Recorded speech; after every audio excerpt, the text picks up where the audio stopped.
Hello, everyone. Welcome to TA Tech Live and the RecAd Savvy, our webcast here at TA Tech on all things recruitment advertising and marketing. My name is Peter Weddle, and we're absolutely thrilled to have you here to talk about a topic that just never seems to go away. Job boards are dinosaurs, job boards are dying, and yet they remain a central feature of almost every employer's go-to-market strategy for talent. But as the saying goes, the times they are a changing. And I think that creates a very different environment, perhaps, than job boards have seen before. So, to talk about it all and see what's happening, I have as my guest today one of the smartest people in our industry and a very good friend, Thad Price, the CEO of Talroo. Thad, welcome to the show. Peter, great to be here, and thank you so much. Really appreciate the invite and to share some insight, the lens in which we see the world, and battle stories as well, and how we think about things here at Talroo. And appreciate the great intro as well. Thank you very much. Well, you're more than welcome. So let's begin, though, first, for those who may not know you, tell us a little bit about that price and about Talroo. Absolutely. So I've been in the TA Tech world for over 20 years now. Have met some amazing people in this industry and continue to invest a lot of my time in understanding how we can be more effective at changing lives. At the end of the day, I think we're in the life-changing business. And when we change a life, it's great for the job seeker, the candidate, and it's great for the employer. So moved to originally from outside of Northern Virginia, um, and moved to Austin a little over 12 years ago and joined what was then Jobs to Careers. Previously, I was with with Job.com and met my good friend Alex Murphy, which many of you know as well. He actually hired me. And from there, worked at Job.com for a number of years and then moved to Jobs to Careers 12 years ago and led product, and from there stepped up into the CEO role here at Talroo about a little over 5 years ago, and changed. We moved from Jobs to Careers to Talroo, and now I think we're in a new era of how we think about things and how job advertising is changing and how employment marketplaces are changing. So let's begin by talking about some of the dynamics that job boards are facing today, the context for our discussion, if you will. I started writing about job boards for the Wall Street Journal back in the mid 90s. So I've watched them go through the dot-com challenge. I've watched them go through the 2007-8 Great Recession. And those were not trivial challenges, to be sure. But it just feels to me like job boards today are facing perhaps greater peril than they've ever faced before. What do you think? Do you agree with that? Well, I think job boards provide immense value. When you have conversations with employers, what you hear from employers is that it is a terrific direct response channel. We drive our hires from job boards. It's where we can drive scale and volume that's necessary to grow our business. So, but I think when we think about job boards, we have to redefine the category as more of a marketplace and more of an opportunity marketplace. And what I mean by that is the way that people are working and the way that people are driving income is changing. And it's not just a job board. There's more to it. There's more of an experience that happens in the way in which people drive income is changing. And so, I to share a little story with you about how I think about these things and, really the magic of the job board industry, over the last probably, over the last 20 years. I remember being seeing when Monster tried to buy Hot Jobs for the first time. I remember when Hot Jobs was owned by Yahoo. And I also remember when there was a job site, headhunter.net, that probably many of us here remember. And, and that was the dominance, right? When you think of the dominant players, you had headhunter.net, Career Builder, Monster, Hot Jobs. And then, when Indeed entered the scene, I thought it was really interesting. I thought a lot about, the power of the job board and the power of Indeed. And when Indeed entered the scene, it was really focused on being a search engine.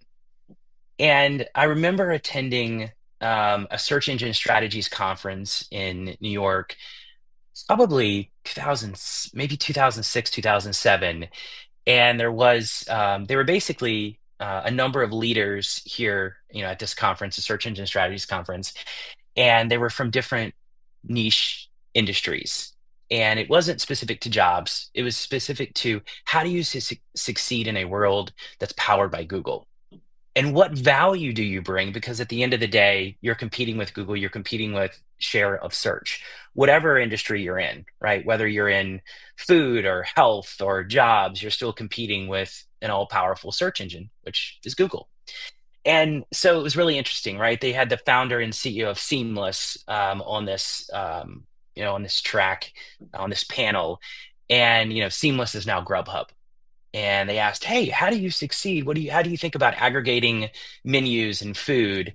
And the statement from the founder was very simple. It was, "Well, believe it or not, it's all about expense reports. People are working late in New York City ordering food, and we make it easy to export expense reports. So you can hand that over, and we aggregate the expense reports." And I thought that was really interesting to think about, like, what value can you provide that's very different than just searching for a place to order, right? The additional value you provide is expense report tracking. Right, Really right. smart, right? Then there was WebMD, and there was the CEO of WebMD, and the CEO of WebMD said, "Well, hey, everything here is vetted by a practitioner. You can't say that about a search engine, right? So every single industry."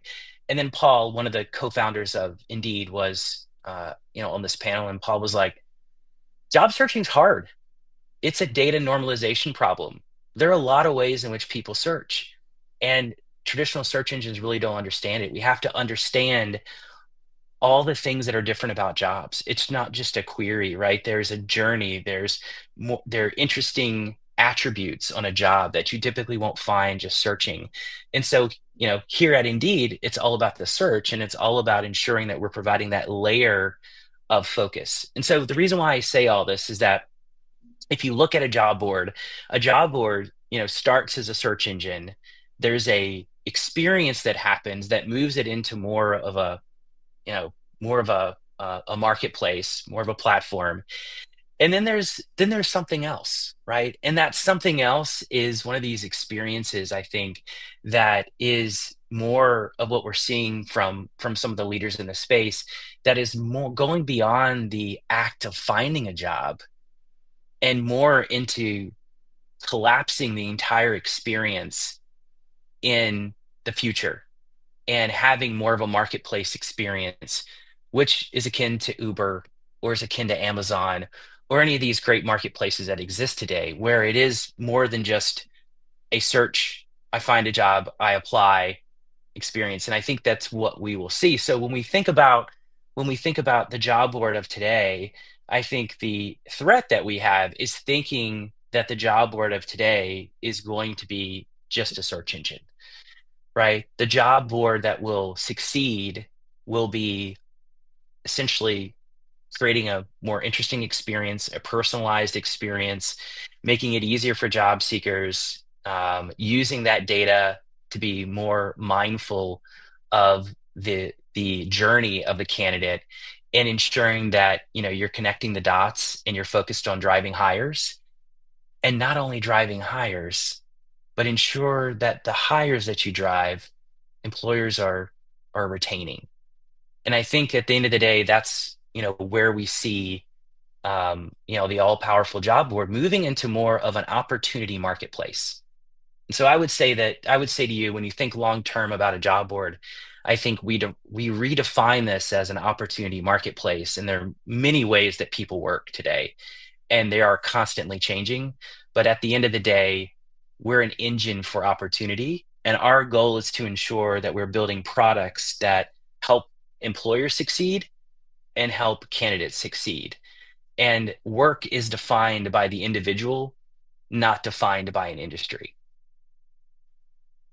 That's very insightful. Thank you. And I think it touches on um, one of three opportunities that let's call them employment spaces, just employment sites, just to be a little bit more generic, that employment sites have today.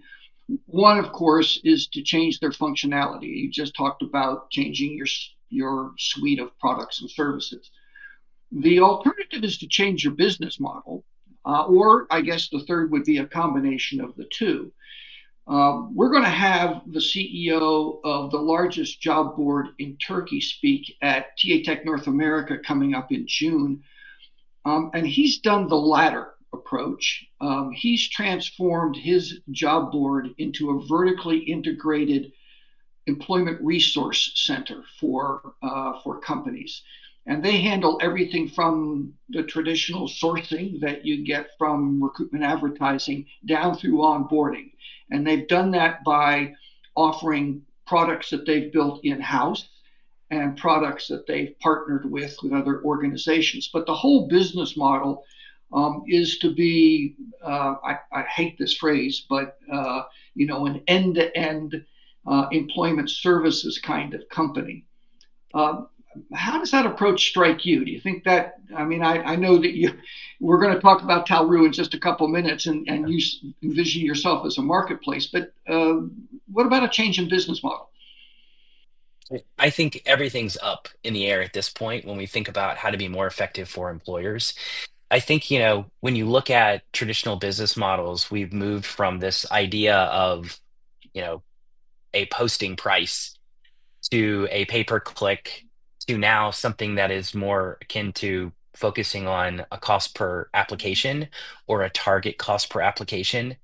But what I would say to you is, at the end of the day, our job is to be a fulfillment engine. And however we think about, the ways in which we drive value for employers and, the business model, we have to be true to being a fulfillment engine.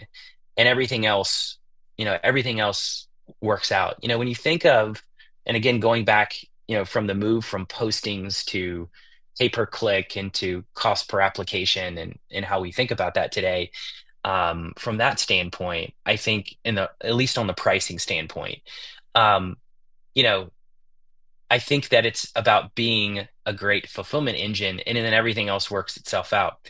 From like changing the entire business model, I think in a great world, right? The thing that we don't have as an industry is we do not have connectivity with applicant tracking systems. And in order to close the loop and to create this environment where we bring connectivity to applicant tracking systems and we can really create a marketplace, you need to invest in those integrations. And of course, the applicant tracking systems need to be friendly enough to be able to connect, and it needs to be easy to integrate. And so I think you're right. I think in a perfect world, what happens is this idea of more of an Uber experience for finding talent, where everything happens when you need it, is where there's a lot of value. Because what you see is, especially for small businesses, they want less vendors, not more, and that's equally the same for enterprise customers as well. So when we think about small businesses and you think the vendors, there have been a lot of successful companies, and speaking about, the job board specifically, there have been a lot of successful companies like Workstream and Homebase, for an example, that are the everything app to small businesses: payroll, scheduling, applicant tracking system, quote unquote job board activity, right? So when you think about it from that perspective, you have to evolve, right? You have to evolve because, when you think about a job board as just a mechanism to drive candidates, I don't believe that's enough today, right? I believe you have to be building these systems that are very different, or you have to invest in more of a, to your point, an end-to-end experience where you are becoming a resource and you're providing those, the activity needed to completely close the loop, drive the hire, and figure out at the end of the day, if that individual that you've referred for a job has been successful, and maybe even predict when that individual that you referred for a job is back in market. Well, that'll be an interesting, interesting change if you could tell an employer, "Hey, this new hire you got, he's going to be leaving in 3 years, or 3 months." Uh, but let's come back to this idea of marketplace. That intrigues me. I mean, obviously not a new phrase, been kicking around in our industry for a while. But you described Talroo as a quote AI-driven marketplace. What does that Yeah. mean? Well, when you think about a marketplace, right, it's about buyers and sellers. And the idea for us is how we think about Talroo today is Talroo uses first party data to find the best places for you to advertise and to find great audiences. And when we think about the idea of Talroo, the idea of Talroo originally, it's all about the talent audiences that we have access to. So when I say talent audiences, it's using the first party data, it's using query behavior, what people are searching for, profile data to help find the right audiences wherever they may be. And they could be on our owned and operated properties, on jobs to careers or ready set hire, or they could be on a partner that we're working with as well. So the Talroo idea is to bring the buyers and sellers together, the buyers being the employers, of course, that are looking for great talent, the sellers being the job seekers. So that's a very light marketplace, right? It's not the full experience of a marketplace like you would experience, like you would think of more of a platform. But in the basic sense, we're bringing these buyers and sellers together. We're building tools to help bring the right job seekers to the right employers, to help ensure that there's good efficiency on the cost per hire, and ensuring that we're using the signals and the data to be more effective at helping job seekers find jobs. And it's exciting. And I will say that generative AI has changed the game in how we think about matching job seekers to jobs, and provides a lot of value. And we're excited to leverage these technologies to provide even more great experiences for job seekers and employers alike. So that's how we think about it. We think about it in a very light sense. Future state, when you think about a marketplace, all of this activity is collapsed inside of a marketplace, and we're making decisions and we're using the signals to be more effective at finding the right jobs for, of course, job seekers, and the right job seekers and candidates for employers. As I said, I think one of the things we miss as an industry and is that you typically find some businesses that focus on the job seeker. We're finding the right jobs for the job seeker, job seeker, job seeker. And then you find some businesses that focus on the employer. We're B2B, we're focused on the employer. What we see is hiring is a win-win. What's good for the job seeker should be good for the employer, and what's good for the employer should be great for the job seeker. And I think if we focus on this idea of bringing a win-win together, using the employer data that makes sense and using the job seeker and the candidate data that makes sense, you enter an entirely different relationship with the employer and the candidate dynamic, right? Because if that candidate is a great fit and for that employer is going to drive value. And if that candidate is a great fit for that employer, then there's going to be even more value created for that candidate because we've changed a life. And I think that's what we really need to focus on in an industry, is really going in a different way than just, hey, we're searching for jobs. We're going to provide great precision, moving into the idea of, like, the really the metadata behind each of these buyers and sellers, so to speak. Put your finger on the key challenge though going forward. Your story about uh, search engines and Paul Forster's comment about how search is infinitely more complex than some of the commercial searches that are done. I mean, just human preferences, human behaviors with regard to employment. It's a little different when you're not trivial, but I would argue simpler to determine whether you want to buy a pair of brown shoes or black shoes and what style you want. I think trying to understand the culture of the organization, the nature of the job, the kind of peers you're going to be interacting with, those kinds of things. That's a very, very complex algorithm.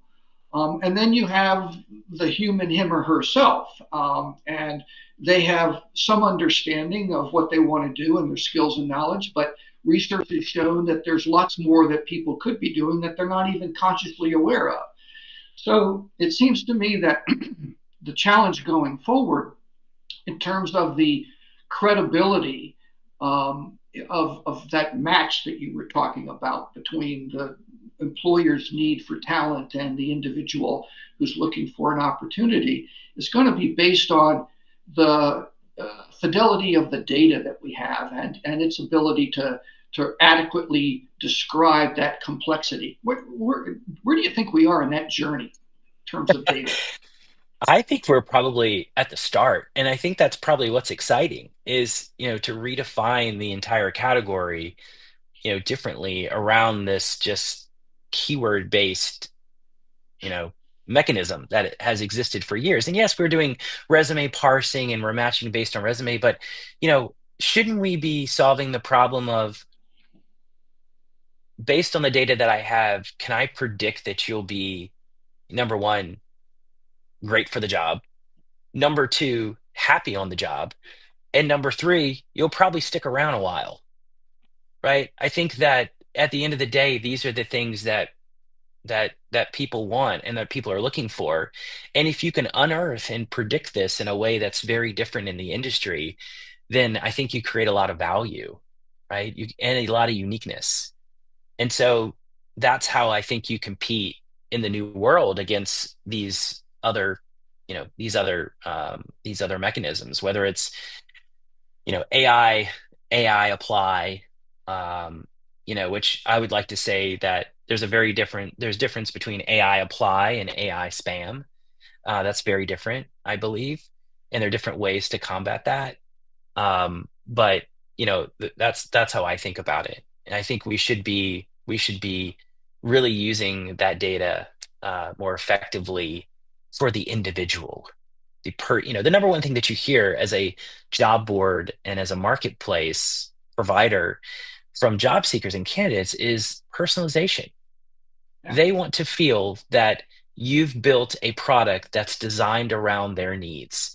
And what gets me so excited about the future is that this is in reach more than ever, using new technologies and using generative AI and even agentic AI, and how we think about the future of how people find jobs and the future about how employers reach new talent.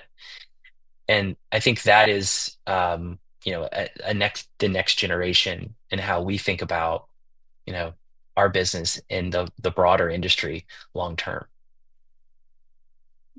This much richer, much deeper uh,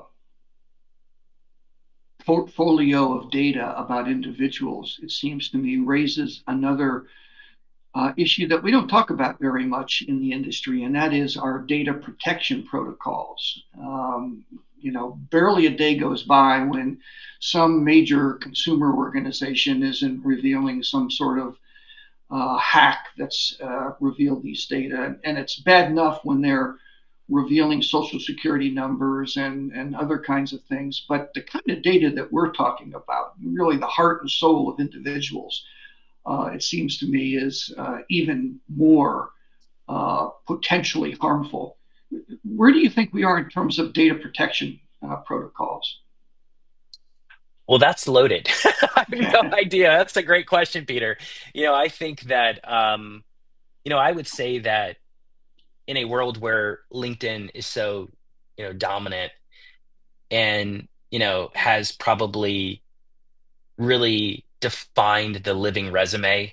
I think for years, we've all probably had conversations around, what's a living resume? How do we create a resume that remains active and updated? And the closest thing that we have to that in the industry is LinkedIn, right? It's updated, your connections are there, and you're updating your experience. Um, so to your question, I don't know the answer to that. I think that, what we think about in job search is people want opportunity, and that has served the industry well.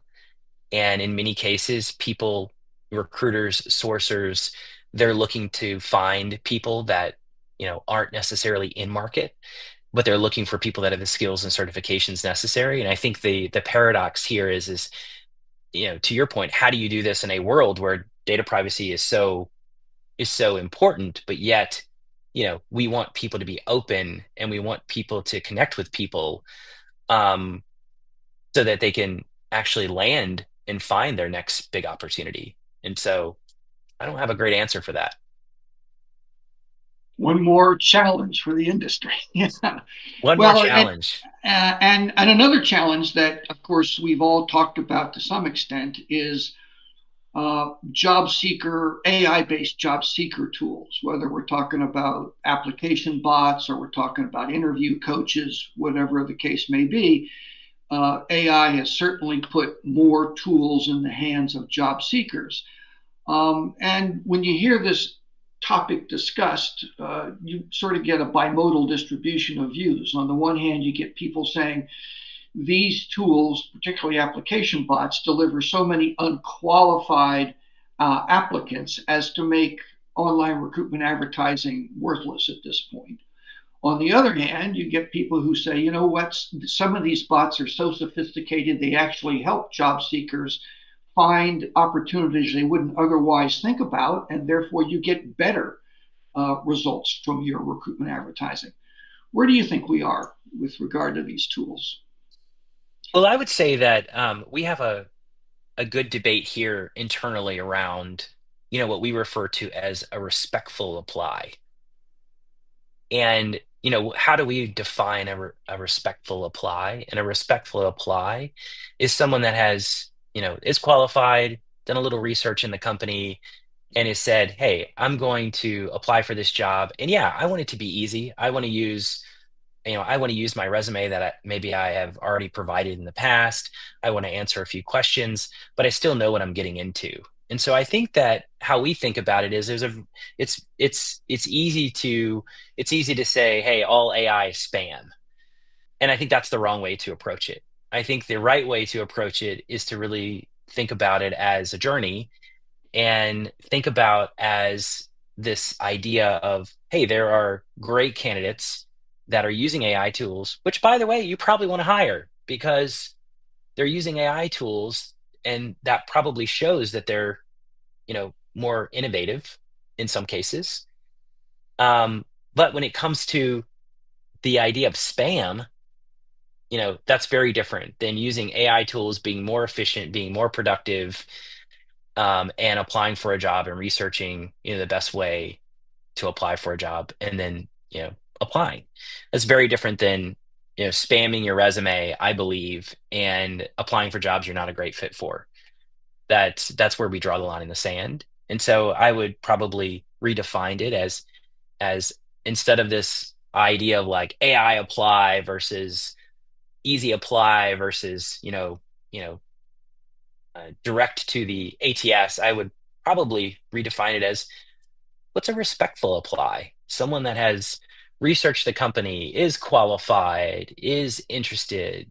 There's that journey that happens of where a candidate researches Glassdoor for reviews, all those things that happen that creates this interesting experience before someone hits submit. And I think that's how we think about it. We use AI today to help surface jobs that are a great fit based on a quiz and based on a resume. So in our flagship property jobs to careers, if you provide your resume, we will then use that resume and compare that resume directly to a job description, and using generative AI, we will give you a judgment on why we think this job is a fit for you or why we think this job isn't a fit for you. And what's great about that is we're not eliminating, we're just giving you a judgment based on, what's in your resume and what's in the job description. And I think that when you use these tools in the right way, you can become more efficient.